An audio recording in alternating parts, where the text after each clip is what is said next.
Hello friends, welcome back to Daily English with me. Friends, today in this lesson we will learn some more very interesting and very useful advanced English structures and phrases. With the help of these structures and phrases, you can speak English very confidently and fluently. I really hope you will definitely find this video very useful. So please watch the video till the end. So without any ado, let's have a look. Friends, मैंने अभी बोला ado. आप सोच रहे होंगे ma'am ने ये क्या अटपटा बोल दिया. अडू क्या होता है? तो फ्रेंड्स, अडू का मीनिंग क्या होता है और उसे स्पोकन इंग्लिश में कैसे यूज़ किया जाता है मैं बताऊंगी आपको आगे. Till then you guys keep your shirt on. Friends, आप में से मुझे कोई बताएगा कि कीप योर शर्ट ऑन का मतलब क्या होता है?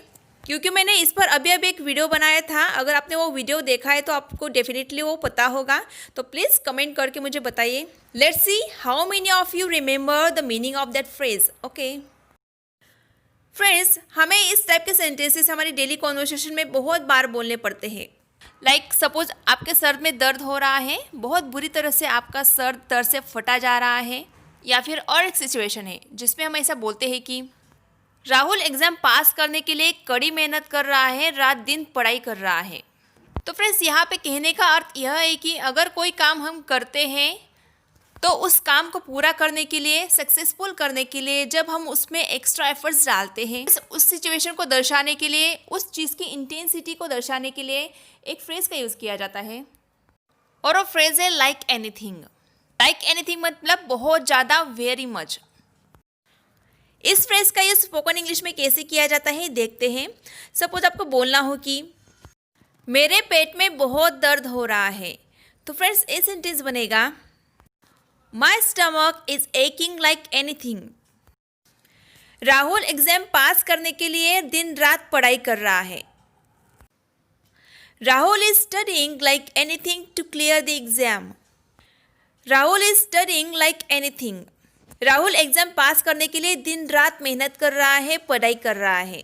तो फ्रेंड्स, यहाँ पे दिन रात के लिए अलग से वर्ड यूज़ करने की कोई ज़रूरत नहीं है, क्योंकि लाइक एनीथिंग में वो सेंस यहाँ पे आ जाता है कि वो बहुत ज़्यादा मेहनत कर रहा है, पढ़ाई कर रहा है.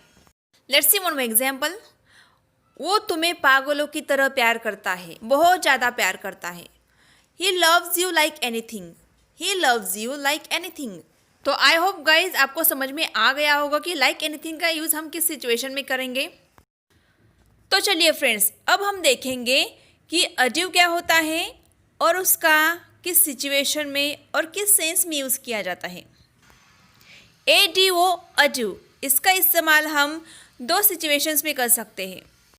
पहली सिचुएशन है, सपोज हम कोई काम करते हैं और वो काम बहुत ही थका देने वाला, बहुत परेशानियों से भरा, या फिर जिस काम को करने के लिए हमें बहुत भागा दौड़ी करनी पड़ती है.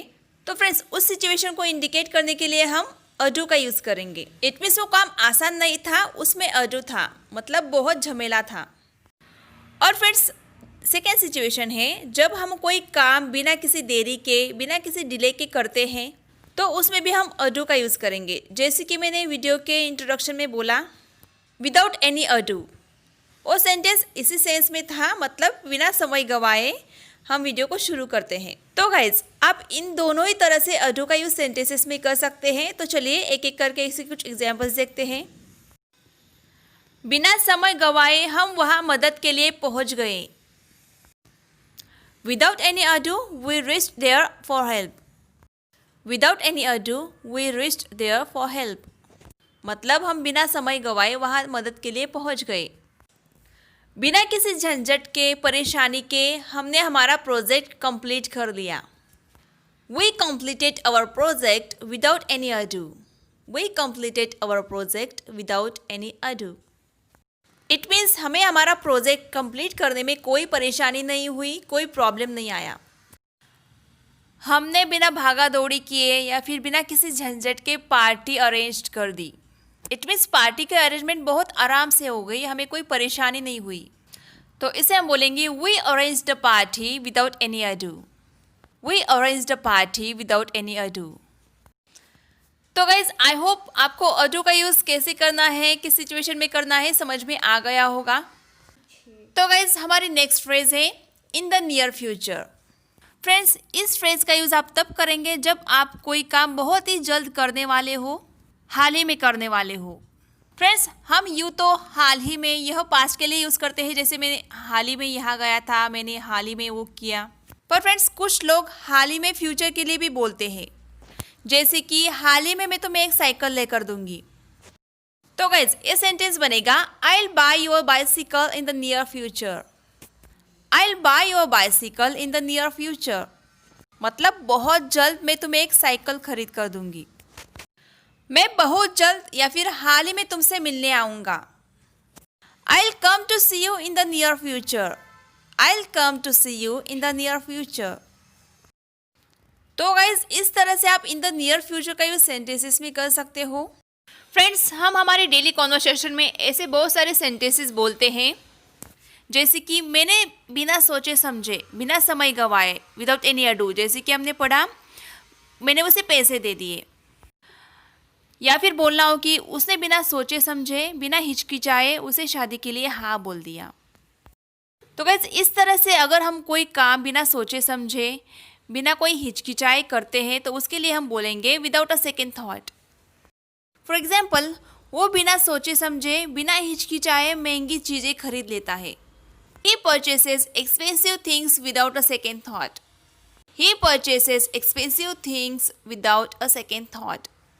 रश्मि ने बिना हिचकिचाए, बिना सोचे समझे उसका प्रपोजल एक्सेप्ट कर लिया। रश्मि accepted his proposal without a second thought. Rashmi accepted his proposal without a second thought. तो friends, without a second thought का यूज़ आप अपने स्पोकन इंग्लिश में ज़रूर कीजिएगा। और फ्रेंड्स, इस लेसन की हमारी लास्ट फ्रेज है and all in smoke. And all in smoke friends, इसका मतलब होता है झक मारना। फ्रेंड्स, मुझे बोलने में थोड़ा ऑकवर्ड लग रहा है, but I thought you people should know this phrase, क्योंकि लोग ऐसे सेंटेंसेस बहुत बार बोलते हैं, तो झक मारने को इंग्लिश में क्या बोलते हैं आपको पता होना चाहिए। तो इसे बोला जाता है and all in smoke. Suppose आपको बोलना हो कि मैं झक नहीं मार रहा हूँ, मतलब मैं यहाँ कोई टाइम पास नहीं कर रहा हूँ, तो इसकी इंग्लिश होगी I am not ending all in smoke. I am not ending all in smoke. यह प्रेजेंट कॉन्टिन्यूअस टेंस है, इसलिए हमने यहाँ पे एंडिंग का यूज़ किया है। आप इस फ्रेज का यूज़ टेंसेस के अकॉर्डिंग करेंगे। So guys, that's all for today. I hope ये सारे सेंटेंस स्ट्रक्चर्स एंड फ्रेजेस आपके स्पोकन इंग्लिश को ब्रशअप करने में बहुत बहुत ज़्यादा यूज़फुल होंगे। तो फ्रेंड्स, जाते जाते वीडियो को लाइक एंड शेयर ज़रूर कीजिएगा अपने फ्रेंड्स के साथ, ताकि उनको भी इस वीडियो का लाभ मिले। फ्रेंड्स, अगर अभी तक आपने मेरे पिछले वीडियोस नहीं देखे तो आप बहुत कुछ मिस कर रहे हो गाइज। तो एक बार उन वीडियोस को भी देख लीजिएगा, आपको वहाँ बहुत ही ज़्यादा नॉलेजेबल और interesting daily use English sentences और सेंटेंस स्ट्रक्चर्स, फ्रेजेस बहुत कुछ सीखने को मिल जाएगा। तो मिलते हैं नेक्स्ट वीडियो में। Bye bye, take care.